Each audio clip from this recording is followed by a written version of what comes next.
কী কী রান্না করব তোমাদের সাথে শেয়ার করব। আলু ভাজা কেটে নিয়েছি, আলু ভাজা হবে।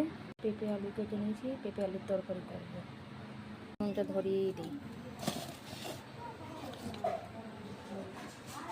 কড়াই তেল দিয়ে দিয়েছি, আলুগুলো ভেজে নেব। একটু শুকনো লঙ্কা ফোড়ন দিয়ে দিলাম।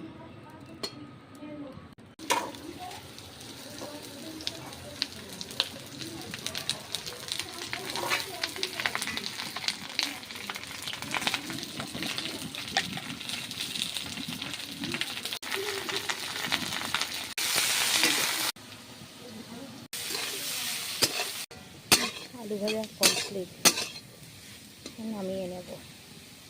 এবার ডিম ফাটিয়ে কড়াই দিয়েছি, 3টে ডিম ফাটিয়ে একটু ভুজিয়া মতন করে নেব। ডিমের ভুজিয়াও না হয়ে গেছে আমার। আবার তেল দিয়ে দিয়েছি, একটু শুকনো লঙ্কা ফোড়নও দিয়ে দিয়েছি, 5 ফোড়ন দিলাম। পেঁপেগুলো সব দিয়ে দিই, হলুদ দিয়ে একটু নেড়ে নেব।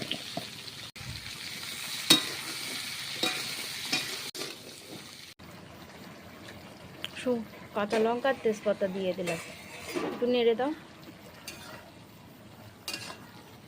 পেঁপের তরকারিও কমপ্লিট।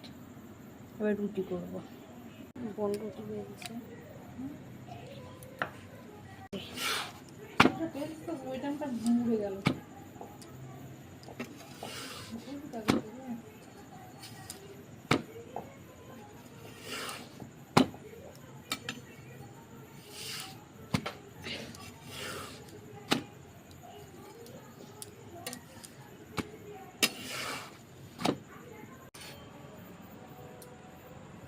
দেখো রুটি কেমন ফুলছে। এরকম রুটি করে কেউ দিয়ে খেতে ভালোবাসো।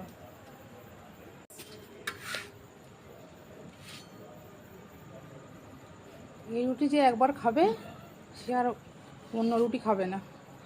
গ্যাসের রুটি আর ভালো লাগবে না তাদের। পুরো কমপ্লিট, রান্না কমপ্লিট হয়ে গেছে। সবাই ভালো থেকো, টাটা। ঢাকনা দিয়ে দেই। এই যে বাস, ঠিক আছে, টাটা।